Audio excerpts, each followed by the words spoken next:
Yan.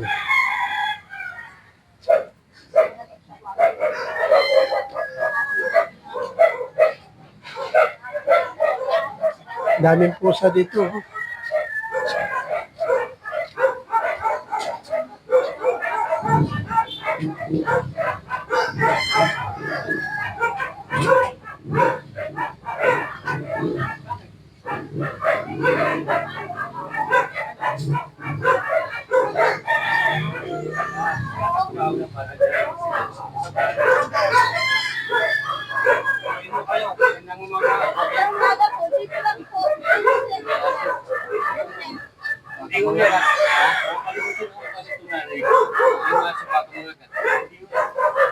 Kayo po si Rochelle?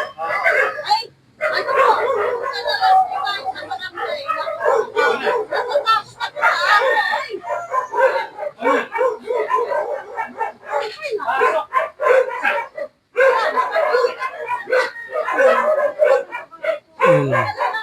Natatakot po kasama yung basi kasi maraming aso.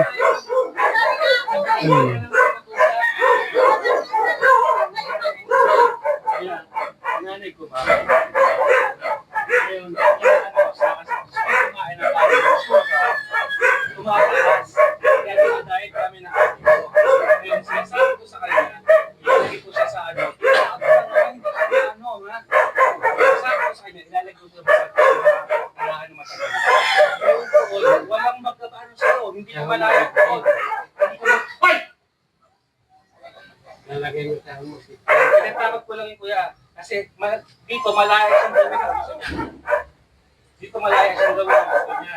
Nakakain niya kung ano gusto niya. Pero ginagayat ko pa rin siya. Doon, hindi niya magagawa ang gusto niya. Ngayon, tumawag na siya. Ano po?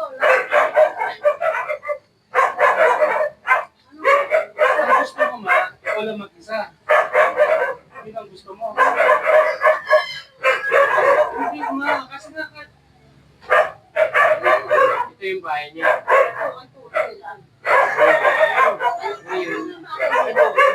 Ngayon dito niya. Dito niya. hindi, ito siya nakira.